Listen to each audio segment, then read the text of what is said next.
నమస్తే, welcome to 99 TV. Jantar Mantar ఆందోళనకి ఒక కొత్త ట్విస్ట్ ఇవ్వాలని కాంగ్రెస్ పార్టీకి దన్నుగా నిలిచిన లేదా నిలవాలని చూస్తున్న చీపురు పార్టీ కేజ్రీవాల్ ఆమ్ ఆద్మీ పార్టీ ఇంకా ఇతర దేశ వ్యతిరేక శక్తులు కొత్త ప్రయత్నం మొదలెట్టాయి.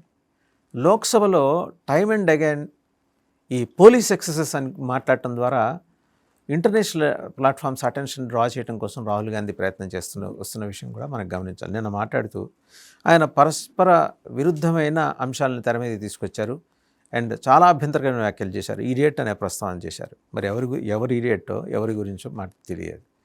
రెండోది ఏం మాట్లాడారు, దేశంలో విద్యా విధానాన్ని కంట్రోల్ చేస్తుంది ఆర్ఎస్ఎస్ అంటారు. నేను బీజేపీకిను ఆర్ఎస్ఎస్కి క్షమాపణ చెప్పేది లేదు. అమిత్ షా ఈ పోలీస్ ఎక్సెస్కి బాధ్యత వహిస్తూ రాజీనామా చేయాలి. ఆయనకి సభ రాకుండా ముఖం చాటేశాడు, భయపడ్డాడు అనే పద్ధతిలో మాట్లాడాడు. నాకు సభలో మాట్లాడే అవకాశం ఇవ్వలేదని చెప్పి వాపోయాడు. మామూలుగా ప్రతిరోజు సాయంత్రం యువాణి కార్యక్రమంలాగా ఆయన ఎక్కడో ఒక చోట ప్రెస్ మీట్ పెడతాడు, ప్రజెంటేషన్ ఇస్తాడు, 4 ముక్కలు చెప్తాడు. ఈ భంగిమ అంతా 12వ తారీఖు దాకా 13 నుంచి మళ్ళీ ఇక్కడ కనబడ్డా ఆయన సెషన్స్ అయిపోయాయి. సెషన్స్ అప్పుడు ఈ మధ్యకాలంలో అటెన్షన్ ఎలా డ్రా చేయాలని ఎక్కడో ట్రైనింగ్ తీసుకుంటున్నాడు, ఆయన డ్రా చేస్తున్నాడు. బట్ దీనిలో ఒక ప్రమాదం పొంచి ఉంది. ఏంటంటే ఈ పోలీస్ ఎక్సెసెస్ గురించి పదే ఇంటర్నేషనల్ ప్లాట్ఫామ్స్ దృష్టి తెచ్చేలాగా ఆయన వెనుక మరి ఏ శక్తులు పనిచేస్తున్నాయి, అది ఎలాంటి రిప్రికషన్స్కి దారితీస్తాయి. పూర్వం కెనడాలో ఇలాంటి సంఘటన జరిగినప్పుడు సిఆర్పిఎఫ్, అక్కడ మనకి సిఆర్పిఎఫ్ లాగా అక్కడ ఉండే వాళ్ళ పారామిలిటరీ ఫోర్సెస్కి వీసాలు నిరాకరించడం అనేది అక్కడ జరిగింది, అంటే వేరే దేశాలకి. ఇప్పుడు మనకు కూడా ఆ ప్రమాదం పొంచి ఉందా? దీని మీద సునిశ్చితమైన సమగ్ర విశ్లేషణ అందించడానికి మనతో ఉన్నారు geo political affairs expert Pavan Shrestha. నమస్తే పవన్ శ్రేష్ఠ. నమస్తే అండి. నిన్న చూశారు కదా ఆయన మాట్లాడింది పార్లమెంట్. నేను 100% చూస్తాను రాహుల్ గాంధీ. అంతకుముందు రోజు వారి గౌరవ సోదరి కూడా మాట్లాడారు. ప్రొఫెసర్ కామకోటి గారి గురించి ప్రస్తావన చేస్తూ ఒక విశేష ప్రతిభావంతుడిని, గోమూత్ర విశేషజ్ఞాన్ని సంబోధించడం, ఆమె వెనకాల కూర్చున్న కాంగ్రెస్ పార్టీ మెంబర్స్ ఎంపీలు వెకిలిగా నవ్వటం. ఆమెకు తెలియంది ఏంటంటే అదే గోమూత్రం కోసం లీటర్ 4 రూపాయలు పెట్టి కొనడానికి 2022లో ఛత్తీస్గఢ్లో అప్పటి కాంగ్రెస్ ప్రభుత్వం, అప్పుడు ముఖ్యమంత్రి భూపేష్ బఘేల్ గారు ఆయన అటెంప్ట్ చేశారు కూడా. ఆయన ఆర్ఎస్ఎస్ సరసంఘ చలక్ని కూడా ఇన్వైట్ చేశారు. అంటే వీళ్ళకి బహుశా మిడిమిడి జ్ఞానమో పరిమిత జ్ఞానమో తెలియదు కానీ, లేకపోతే విపరీతమైన కడుపులో ఉన్న హిందూ ద్వేషమో తెలియదు కానీ ఆవిడ మాట్లాడారు. ఆవిడకేం తక్కువ తెలియదు, అన్న కదా ఓ 4 ఆకులు ఎక్కువే మాట్లాడాడు. యూఆర్ 100% రైట్ అండి. నేను మొన్న ఒకసారి రాహుల్ గాంధీని బీజేపీకి పెద్ద క్యాంపెయినర్ అని అన్నా. నేను ఇప్పుడు అది ఇంకొక అడుగు ముందరికేసి, రాహుల్ గాంధీ ఉన్నంత వరకు మోదీ గారిని పీఎం కుర్చీ నుంచి దింపడం ఎవరి వల్ల కాదు. As long as Rahul Gandhi is in the parliament, Modi గారు will be the prime minister. అంతే, ఇంకంతకంటే అసలు ఆ స్పీచ్ గురించి ఎక్కువ మాట్లాడక్కర్లేదు. But it was on a lighter note. But seriously మీరు అన్న ఇద్దరు బ్రదర్ అండ్ సిస్టర్ది మాట్లాడుకునే ముందర, సిస్టర్ది ఒక 1 మినిట్లో ఒకటి చెప్తానండి. మీరు ఇందాక ఆయనది గోమూత్ర అన్నారు కదా, యూఆర్ అబ్సల్యూట్లీ రైట్. వాళ్ళకి హిస్టరీ తెలియదు ఆర్ తెలియకపోయినా పట్టించుకోలేదు ఏమైనా, కానీ ఈ గోమూత్ర అనేది మనం గుర్తుపెట్టుకోవాల్సింది ఏంటంటే, for the first time Pulwama దాడి చేసిన జైషే మొహమ్మద్ టెర్రరిస్ట్ దాడి చేసే ముందు రిలీజ్ చేసిన వీడియోలో గోమూత్ర అని అనడం మొదలుపెట్టాడు. అప్పటి నుంచే హిందువులని గోమూత్ర అనే జైబుతో తిట్టడం మొదలుపెట్టారు. దాన్ని ఈరోజు హిందూ ద్వేషంతో నిండి ఉన్న కాంగ్రెస్ విపక్షాలు అన్నీ కూడా నార్మలైజ్ చేసేసాయి. అంటే గోమూత్ర అనడం పెద్ద విశేషం కాదని. ఇదే కాంగ్రెస్కి గోమూత్ర అంటే ప్రాబ్లం లేదు, కానీ రమేష్ బిదోరి ఒక ముస్లిం ఎంపీని కేతో స్టార్ట్ చేసే వర్డ్ అంటే వీళ్ళకి చాలా అబ్యూజివ్గా అనిపించింది. అంటే వీళ్ళు హిందూస్ని, ఒక టెర్రరిస్ట్ వాడిన భాషని వీళ్ళు హిందూస్కి పెట్టి నార్మలైజ్ చేయొచ్చు, కానీ నిజంగా ముస్లిమ్స్ ఏదైతే ఉందో అది వీళ్ళు వాడితే గనక సర్తన్ సజుదాన్ని వీళ్ళు సపోర్ట్ చేస్తారు. ఎటు వచ్చినా సరే వీళ్ళు సపోర్ట్ ఎటుంటుందంటే ముస్లింలకే ఉంటుంది. అండ్ నెక్స్ట్ ఆబ్వియస్లీ దేశాన్ని ఎంతో ఉన్నతమైన స్థాయికి తీసుకెళ్తున్న కామకోటి గారు అంటే కాంగ్రెస్కి ఒక రకమైన ద్వేషం, అసహ్యం, కోపం ఉండడం సహజం. ఎందుకంటే వాళ్ళ హయాంలో ఉన్న ఐఐటీల్లో ఏమి జరగాలి. ఇప్పుడు ఆయన దాంట్లో నుంచి చూసుకున్నట్టయితే స్టార్టప్స్ కోకొల్లలుగా వచ్చాయి. సో ఆబ్వియస్లీ వాళ్ళకి ఆ హేటెడ్ ఉండడం కరెక్టే. రెండోది ప్రహ్లాద్ జోషిది ఇద్దరు అన్నారు. ఐ థింక్ ప్రహ్లాద్ జోషి గారి గురించి చాలా అనాలిసిస్లు వచ్చాయి, కానీ బట్ సింపుల్ అనాలిసిస్ ఆయన వీడియోలో అన్నది ఏంటి అంటే, కోర్టు ఏదైతే చెప్పిందో దాంట్లో యూనియన్ గవర్నమెంట్ ఇంటర్ఫీర్ అవ్వలేదు అని అన్నారు. మేము ఏమీ చెప్పలే రిలీజ్ చేయమని, కోర్టు చెప్పిందని అన్నారు. వీళ్ళు దాన్ని వక్రీకరించేసి మొత్తం ఎటెటో తీసుకెళ్ళిపోయారు. అండ్ ఇదే కాంగ్రెస్కి బిల్కిస్ బానో మీద చాలా కన్సర్న్ ఉంది, కానీ షా బానో మీద కన్సర్న్ లేదు.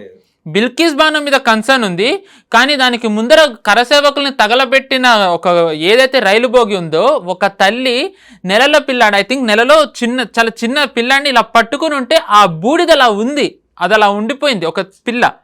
దాని గురించి ఒక్కసారైనా కాంగ్రెస్ వాళ్ళు మాట్లాడారా? కాశ్మీరీ పండిట్లని, ఆడవాళ్ళని ఏవేవైతే చేశారో గిరిజా టిక్కు, ఆ చేసిన వాళ్ళ గురించి కాంగ్రెస్ ఒక్కళ్ళన్నా మాట్లాడారా? బట్ అదంతా జనాలకు తెలుసు. బట్ ఇంత బాధగా మహిళల గురించి మాట్లాడుతున్న కాంగ్రెస్ ఇది ఒక 2 ఇన్సిడెంట్స్ చెప్పి మన రాహుల్ గాంధీ నుంచి వద్దామండి. కర్ణాటకలో ఇది వరకు హోమ్ మినిస్టర్ కేజే జార్జ్ ఈ మాటలు మాట్లాడుతున్నందుకు క్షమించాలి, బట్ రాహుల్ గాంధీ మాట్లాడిన దానికంటే అబ్యూజివ్ కాదు. వీళ్ళు మాట్లాడినవి నేను కోట్ చేస్తున్నా. Quote, 2 men raping a woman cannot be termed as a gang rape. తను ఇప్పుడు కర్ణాటకకి ఎనర్జీ అండ్ టూరిజం మినిస్టర్. దాని తర్వాత ఇదే Karnataka Congress MLA former speaker KR Ramesh ఫ్లోర్లో అన్నారు, ఆయన అన్నది ఫ్లోర్లో, when rape is inevitable lie down enjoy it. ఇప్పుడు స్పీకర్గా ఉన్నాయని ఇది ఫ్లోర్లో అన్నారు. మధ్యప్రదేశ్ కాంగ్రెస్ ఎమ్మెల్యే ఫూల్ సింగ్ బారియా అనే ఆయన, బ్యూటిఫుల్ ఎక్స్ట్రీమ్లీ బ్యూటిఫుల్ ఉమెన్ ఉంటే గనక can distract a men so that a rape may follow. He further claimed SC, ST, OBC women are not beautiful yet face high rates of rape because of supposed instructions in the religious scriptures. So మరి వీళ్ళందరినీ ఎమ్మెల్యేలు ఇచ్చి, స్పీకర్లు ఇచ్చి, మంత్రి పదవులు పెట్టారు మహిళలను అన్న వాళ్ళని. సో ఫస్ట్ మీ ఇంటిని మీరు క్లీన్ చేసుకుని తర్వాత వేరే వాళ్ళ గురించి మాట్లాడితే కనుక కాంగ్రెస్కు బాగుంటుంది. Now coming to Rahul Gandhi. RSS గురించి రాహుల్ గాంధీ మాట్లాడారు. ఒక ఆర్ఎస్ఎస్ వాళ్ళని తప్పించి ఇంకొక ఆర్ఎస్ఎస్ వాళ్ళని పెట్టారు అని చెప్పి. ఆర్ఎస్ఎస్ వాళ్ళని పెట్టకుండా బీజేపీ ఉన్నప్పుడు వీళ్ళు ఎవరిని ఎక్స్పెక్ట్ చేశారు? ఆల్ ఇండియా మజ్లిస్ ఇమ్తిహాదీన్ ముసలమీన్ నుంచి ఒకళ్ళు వస్తారనుకున్నారా? లేకపోతే కనుక వీళ్ళు ముస్లిం పర్సనల్ లా బోర్డు నుంచి తెచ్చి పెడతారనుకున్నారా? లేకపోతే కాంగ్రెస్ స్వాతంత్రం వచ్చిన తర్వాత ఒక సౌదీ అరేబియా నుంచి వచ్చిన మదర్సా ఛాప్ ఎవరైతే ఉన్నారో మౌలానా అబుల్ కలాం ఆజాద్, అలాంటి వాళ్ళని పెట్టినట్టు పెడతారని అనుకున్నారా? వీళ్ళు ఎవరిని అనుకున్నారు?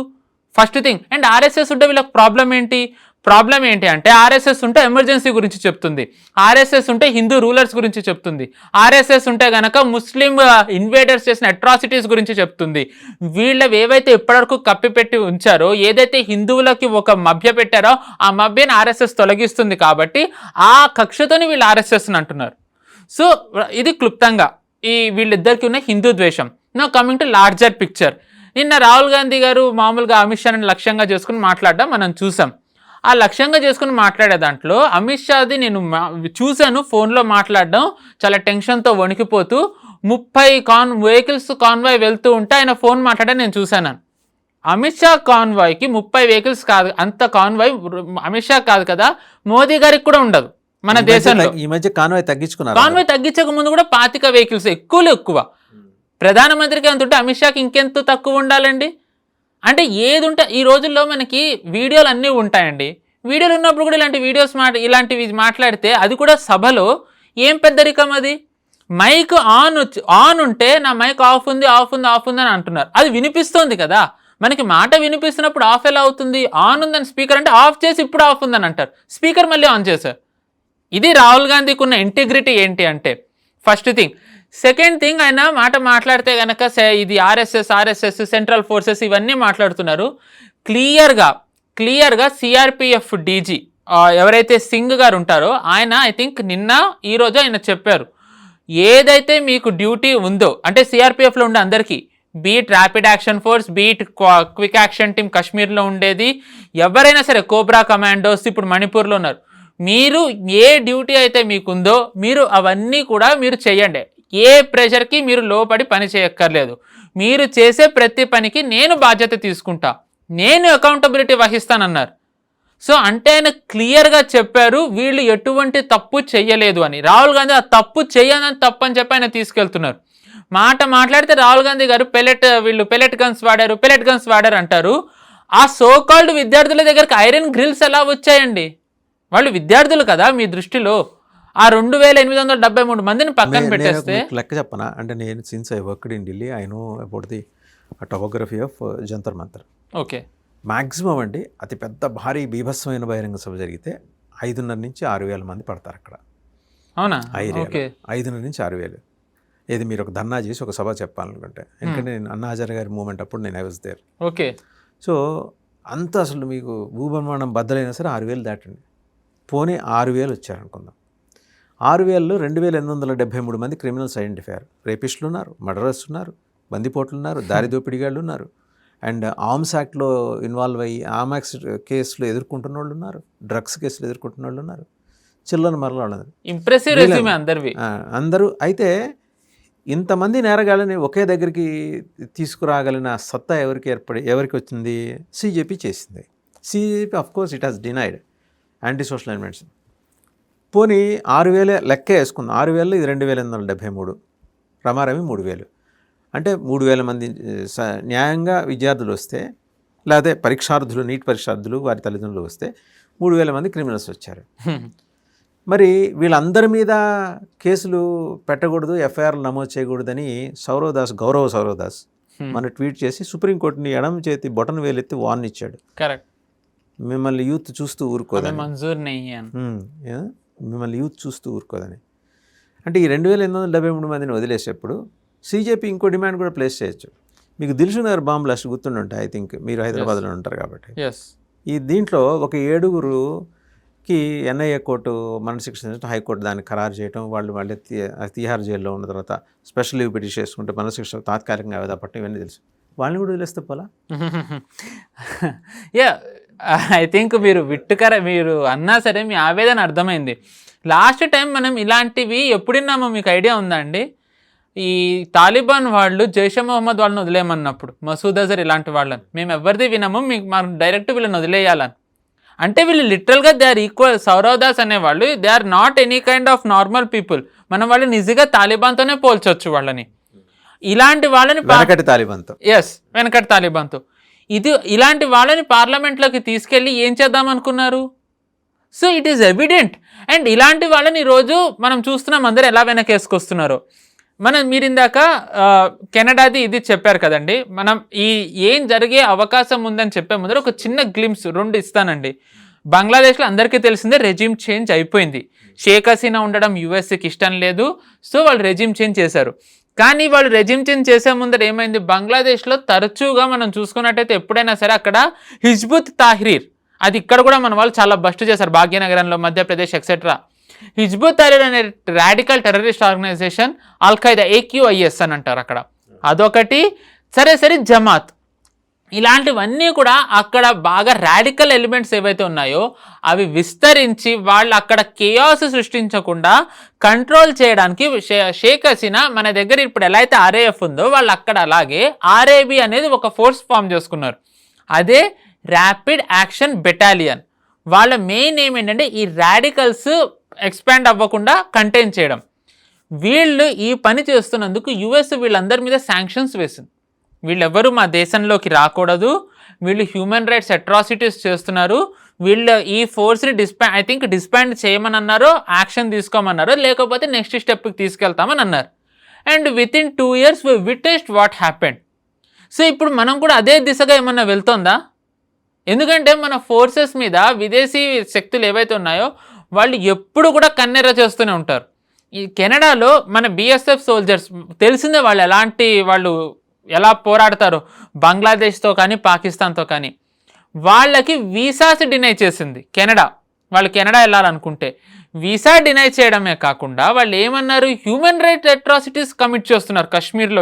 ఎవరు కంప్లైంట్ చేశారు? ఈరోజు ఇప్పుడు POJKలో వీళ్ళకి ఏం కనిపించట్లేదండి. శవాలు ఇలా గుట్టల కింద పడున్నాయి POJKలో, రావల్కోట్లో. అక్కడ ఒక్క మీడియా హౌస్ మాట్లాడిందా? ఒక్క ఫారెన్ మీడియా హౌస్ దాని గురించి మాట్లాడలే. మన దగ్గర నిజానికి చెప్పండి మన పోలీసులు తన్నులు తింటే మన మీద అట్రాసిటీస్ కమిట్ చేసినట్టుగా వాళ్ళు ఈ సో కాల్డ్ ఇప్పుడు 2,873 మంది ఎవరైతే ఉన్నారో వీళ్ళందరూ విక్టిమ్స్ కిందన ఒక మిస్రిప్రజెంటేషన్ చేస్తుంది ఫారెన్ మీడియా అంతా. సో ద పాయింట్ ఈస్, ఇప్పుడు ఇది మనం ఫస్ట్ నుంచి మాట్లాడుకుంటున్నాం, ఇది ఒక రెజ్యూమ్ చేంజ్లో భాగం అని. టు సమ్ ఎక్స్టెంట్ గవర్నమెంట్ దాన్ని అవాయిడ్ చేయగలిగింది. ఎందుకు? నెక్స్ట్ స్టెప్లో వీళ్ళకి మెయిన్ కావాల్సింది పార్లమెంట్ సెషన్ అవ్వడం, డీలిమిటేషన్, ఉమెన్ రిజర్వేషన్, FCRA రావాలని. రిపోర్ట్స్ ఏమున్నాయంటే నెక్స్ట్ వీక్ అమిత్ షా గారు టేబుల్ చేయబోతున్నారట FCRA బిల్. చర్చ చేసి పాస్ చేయాలనుకుంటున్నారని. సో ఇది ఫెయిల్ అవుతోంది. సో ఫెయిల్ అవుతుంది కాబట్టి ఇంటర్నల్ సెక్యూరిటీని సాబొటాజ్ చేసే దిశగా ఏమన్నా విదేశీ శక్తులు వెళ్తున్నాయా? ఎలా అయితే ర్యాపిడ్ యాక్షన్ బెటాలియన్ని వీళ్ళు శాంక్షన్స్ విధించారో అలాగే మన ర్యాపిడ్ యాక్షన్ ఫోర్స్ మీద శాంక్షన్స్ విధించే కుట్ర ఏమన్నా జరుగుతోందా? అందుకే GP Singh, CRPF DG GP Singh గారు ఆ వ్యాఖ్యలు చేశారా? ఎందుకంటే మీరు చూసుకున్నట్టయితే ప్రతి ఒక్క పొలిటికల్ పార్టీ, ప్రతి ఒక్క ఈ సో కాల్డ్ స్టూడెంట్ ఆర్గనైజేషన్, ఈ నేహా బోరా కానివ్వండి, ఏఐఎస్ఏ కానీ, ఎస్ఎఫ్ఐ కానీ, ఈవెన్ సౌరవ్ దాస్ కానీ, ఈ అశుతోష్ రాంకా కానీ, వీళ్ళందరూ ఏమంటున్నారు? మా మీద చాలా వీళ్ళు పోలీసులు వైలెన్స్ చేశారు ఎక్సెట్రా ఎక్సెట్రా ఎక్సెట్రా అంటున్నారు. వీళ్ళు అది అనడమే కాకుండా ఒక వెబ్సైట్ లాంచ్ చేస్తాం, ఆ వెబ్సైట్లో వీళ్ళ ఫొటోస్ పెట్టండి అంటున్నారు. వీళ్ళ మీద యాక్షన్ తీసుకుంటామని కోర్టు ద్వారా. వీళ్ళెవరు ఫొటోస్ పెట్టించడానికి? ఇప్పుడు మామూలుగా ఈ ఎవరైతే లా ఎన్ఫోర్స్మెంట్ బ్యూరో వాళ్ళు ఉంటారో, ఎవరైతే సెక్యూరిటీ ఫోర్సెస్ వాళ్ళు ఉంటారో, వాళ్ళు ఎవ్రీథింగ్ చాలా ఒక రకంగా ఏంటంటే కాన్ఫిడెన్షియల్ ఉంటాయి చాలా మందివి. ఈ సిజేపీలో ఉన్న వాళ్ళు కొంతమంది వీళ్ళ ఇంటి అడ్రస్లు కూడా రివీల్ చేస్తున్నారండి ఆన్లైన్లో. ఆఫీసర్స్వి ఇంటి అడ్రస్లు రివీల్ చేస్తున్నారు. అంటే వీళ్ళు ప్యాటర్న్ ఏంటి? వీళ్ళు ఏం చేయాలనుకుంటున్నారు? భయపెట్టాలనా, బెదిరించాలనా, పోలీసులు డ్యూటీ చేయకుండా ఉండాలనా, ఏంటి వీళ్ళ ఆలోచన? రాహుల్ గాంధీ గారు నిన్న దీని గురించి మాట్లాడుతూ ఆయన అంటారు, నాకు దేశ భవిష్యత్తు చాలా కన్సర్న్డ్గా అనిపించింది, బట్ మొన్న జరిగింది చూస్తే నాకు చాలా హ్యాపీగా అనిపించింది. అది వైలెన్స్ కాదు, అది హేట్రెడ్ కాదు, అది అసలు ఏమీ వీళ్ళకి యాంగర్ లేదు, it was just in they were exercising their right అని. ఇదే ఎక్సర్సైజింగ్ దేర్ రైట్ అయితే కేరళలో అసలు ఇలాంటిది ఏమీ లేకుండా శాంతియుతంగా చేస్తున్న వాళ్ళని ఎందుకు అరెస్టులు చేశారు రాహుల్ గాంధీ? ఇది కేరళలో కాంగ్రెస్ గవర్నమెంట్. మరి అది కూడా హేట్రెడ్ కాదు కదా, అది కూడా వైలెన్స్ కాదు. కర్ణాటకలో రైతుల మీద లాఠీలు చూపిస్తున్నారు, మరి అదెందుకు చేస్తున్నారు? అండ్ ఎవరన్నా మరి దీని గురించి ప్రశ్నిస్తున్నారా? లేదు. అంటే రాహుల్ గాంధీ కేయాస్ని, అనార్కీని నార్మలైజ్ చేసేస్తున్నారు. ఆయన సభలో నించుని, ఆయన లిటరల్లీ సభలో నించుని దాన్ని నార్మలైజ్ చేసేస్తున్నారు. ఏమన్నా ఆయన లెక్క ప్రకారం ఆయనకున్న సీట్లకి అన్నీ చూసుకుంటే మ్యాక్సిమం టు మ్యాక్సిమం ఆయన 25 to 30 minutes మాట్లాడాలండి. ఆయన అప్రాక్సిమేట్లీ 50 minutes మాట్లాడారు. అప్రాక్సిమేట్లీ 50 minutes మాట్లాడి ఆయన ఏమంటారు? నాకు సమయం ఇవ్వలేదు, నేను మాట్లాడలేకపోయానని అంటారు. అంతసేపు అన్ని అబద్ధాలు చెప్పి అంత విషం కక్కి చివరికి అందరినీ కూడా ఇడియట్స్ అని, అందుభక్తని అని ఆ వాడకూడని భాష అంతా వాడిన తర్వాత కూడా ఇంకా ఏం సమయం కావాలి? ఇంకా అనడానికి ఏం మిగిలిందండి? ఏం మిగిలింది? ఇప్పుడు మీరు నిన్న దాని తర్వాత ఆయన ప్రెస్ మీట్లో మళ్ళీ పెట్టి, మీరు అన్నట్టుగానే లైమ్ లైట్ కోసం అని చెప్పి ఆయన ప్రెస్ మీట్ పెట్టి అమిత్ షా గారిని టార్గెట్ చేయడం మొదలుపెట్టారు. మీరు చూడండి, అంటే ఆయన సిగ్నల్ ఇస్తున్నారు అందరికీ, he is the one who is leading everything అని. అమిత్ షా గారే ఇదంతా చేస్తున్నారని అంటే హోమ్ మినిస్ట్రీ మీద ఏమైనా యాక్షన్ తీసుకోవాలని ఏమన్నా వీళ్ళు ప్లాన్ చేస్తున్నారా? ఎందుకంటే తీసుకుంటారు యుఎస్ అన్డౌటెడ్లీ. ఎందుకంటే మనం ఆల్రెడీ దీని గురించి ఈ ప్యాటర్న్, ఈ జంతర్ మంతర్లో ఈ గొడవ మొదలైనప్పటి నుంచి కిందటి వారం మనం 2 సార్లు ఈ ఒక విషయం గురించి మాట్లాడుకున్నాం. యుఎస్ ఇచ్చిన నోటిఫికేషన్ 21st జరగబోయేది వాళ్ళు 17th ఇచ్చారు. సరే, ఆల్రెడీ వీళ్ళు ప్రకటించారు కాబట్టి వీళ్ళు చేశారని అనుకున్నా. మోటార్ సైకిల్స్తో వచ్చే అవకాశం ఉందని చెప్పారు. మోటార్ సైకిల్స్ వాడతారని వీళ్ళకి ఎలా తెలుసు? అంటే సంహవ్ యుఎస్ అండ్ ఉందనే మనం దీంట్లో అనుకోవాలి. నెంబర్ 1. నెంబర్ 2, నిన్నటికి నిన్న మన మీద 100% టారిఫ్లు వేయాలి మనం రష్యన్ ఆయిల్ కొంటున్నందుకు అని చెప్పి యుఎస్ సెనేటర్లు ప్రతిపాదన పెట్టారు ట్రంప్కి. పెట్టినప్పుడు వాళ్ళు ఏమన్నారంటే, ఇది allies-ని మేము టార్గెట్ చేయట్లే, మేము టార్గెట్ చేస్తుంది భారత్ని, చైనాని అన్నారు. క్లియర్గా అర్థం చేసుకోండి, మేము allies-ని, మా మిత్రులను కాదు, మేము అంటే భారత్ని, చైనాని, అంటే భారత్ మిత్రదేశం కాదు అని సెనేటర్స్ చెప్పకనే స్పష్టంగా చెప్తున్నారు. 3వ అతిపెద్ద అంశం, తిరిగి నేను ఎఫ్సిఆర్ఏ దగ్గరికే వస్తున్నానని అనుకోవచ్చండి, కానీ ఇది ఎంత హిస్టారిక్ బిల్లో ఐ థింక్ ఇది వచ్చిన తర్వాత తెలుస్తుంది. More historic than article 370. ఇది నేను ఎందుకు చెప్తున్నానంటే, ఇప్పుడు మీకు ర్యాపిడ్ యాక్షన్ బెటాలియన్ది నేను చెప్పాను కదండి శాంక్షన్స్ విధించారని. ఈ శాంక్షన్స్ విధించిన దాంట్లో ఎన్జిఓస్ ఇచ్చిన రిపోర్ట్లు ఉన్నాయి యుఎస్కి. యుఎస్ స్టేట్ గవర్నమెంట్ ఎన్జిఓస్ ఇచ్చిన రిపోర్ట్ ఆధారంగా కూడా మేము శాంక్షన్స్ పెడుతున్నామంది. ఇప్పుడు ఎఫ్సిఆర్ఏ ద్వారా ఈ ఎన్జిఓస్కే ఓ రకంగా దెబ్బ పడబోతోంది. మనం ఇది ఐ థింక్ 2 days బ్యాక్ ఎప్పుడో మిజోరాంలో క్యాథలిక్ చర్చ్ బాడీస్ అన్నీ కూడా ర్యాలీలు తీసాయి ఎఫ్సిఆర్ఏలు వద్దని. ఈ దేశంలో ఉన్న టాప్ మోస్ట్ క్యాథలిక్ బాడీస్ అన్ని అమిత్ షా గారిని కూడా కలిసాయి. యుఎస్లో ఉన్న చర్చ్ ఆర్గనైజేషన్స్ అక్కడ ఉన్న సెనేటర్స్ మీద, లా మేకర్స్ మీద ఒత్తిడి చేస్తున్నాయి, రిపబ్లికన్స్కి డెమోక్రాట్స్కి, మీరు మాట్లాడండి, మీరు ఇది అవ్వకుండా చూడండి అని. సో ఈ ఎఫ్సిఆర్ఏ మీద మన దేశంలో ఉన్న వేరే వేరే పార్టీలన్నీ ఎలా మాట్లాడుతున్నాయో మనం చూడకనే చూసాం. Last but not least Marco Rubio దేశంలోకి రావడమే, ఎక్కడికి వెళ్ళారో మనం దీని గురించి 3-4 సార్లు చర్చించుకున్నాం మిషనరీస్ ఆఫ్ చారిటీకి.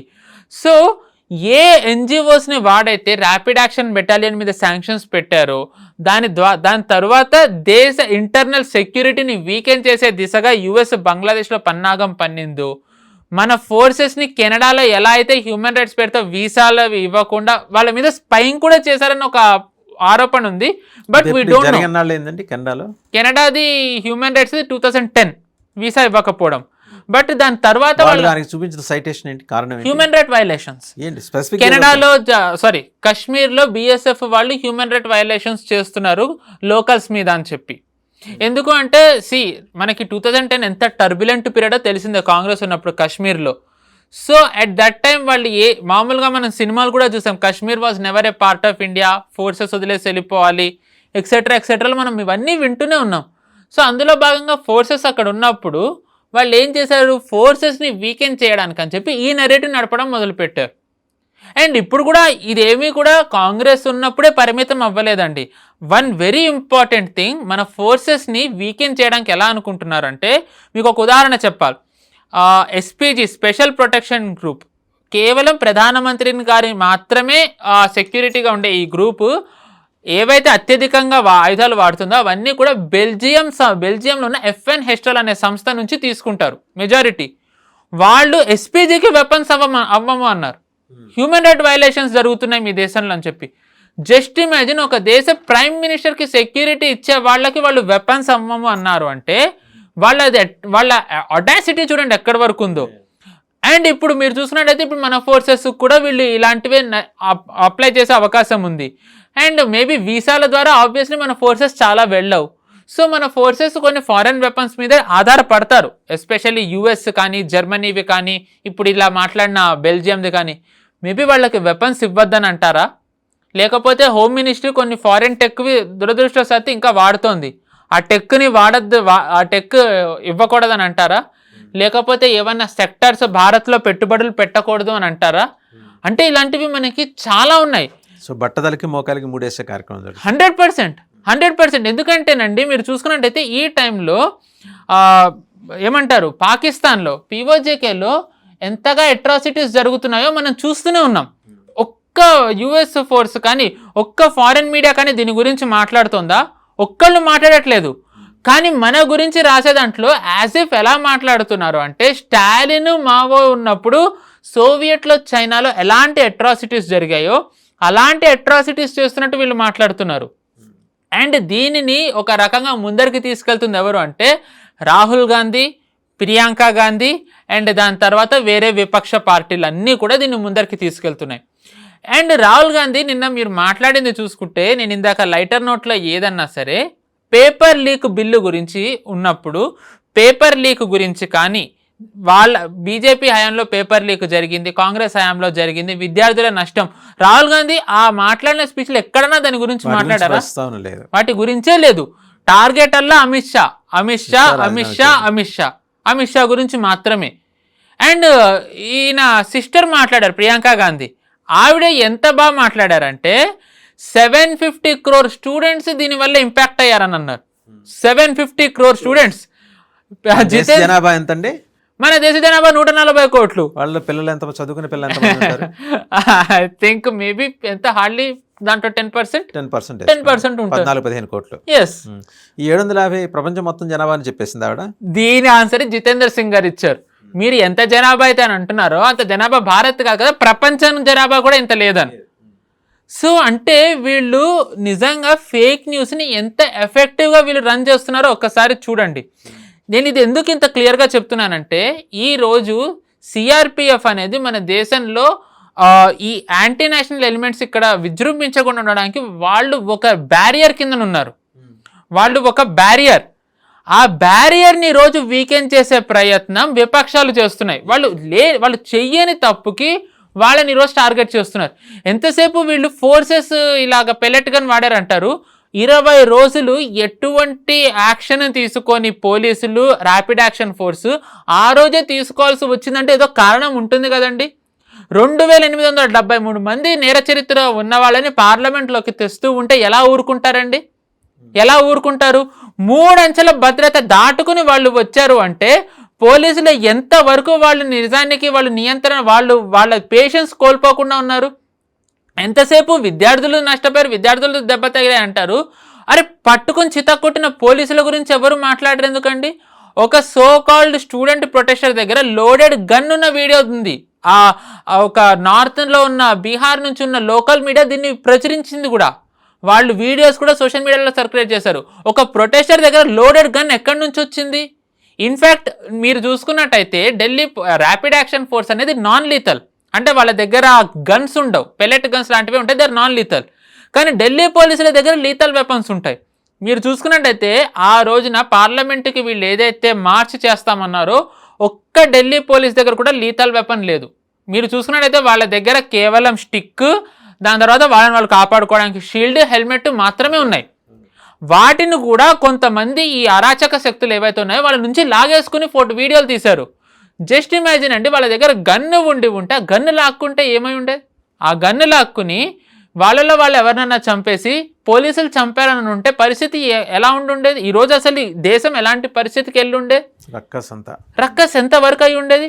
సో అంటే వీళ్ళది ఎంత కుట్ర వీళ్ళు పన్నారో ఆ కుట్రని భగ్నం చేసేసరికి మళ్ళీ ఎలా అయినా సరే వీళ్ళు somehow next parliament session start అయ్యే లోపల వీళ్ళు ఒక మళ్ళీ రక్కస్ క్రియేట్ చేయాలనే భాగంగా వీళ్ళు ఇవన్నీ చేస్తున్నారు. అందులో భాగంగానే రాహుల్ గాంధీ మాటిమాటికి కూడా సిఆర్పిఎఫ్ని టార్గెట్ చేస్తున్నారు. So this is what I wanted to address అండి. Just understand the narrative Rahul Gandhi spreading.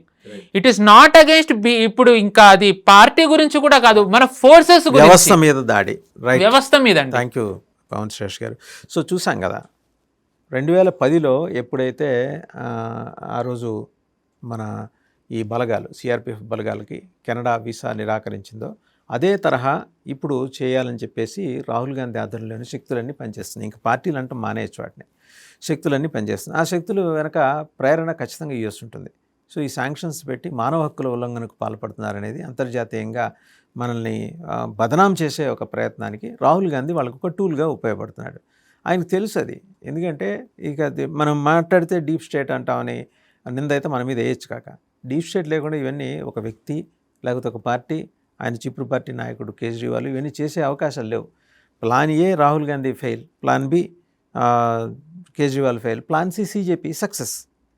So ఈ సక్సెస్ మాడ్యూల్ని ఫర్దర్గా రకరకాల డిసిప్లిన్స్లోకి ఎంట్రీ ఇప్పించి మాడ్యూల్ని చొప్పించి దేశంలో అస్థిరత సృష్టించడానికి ప్రయత్నం చేస్తున్న మరి శక్తులు కనుక డీప్ స్టేట్ కాకుండా ఎవరుంటారు?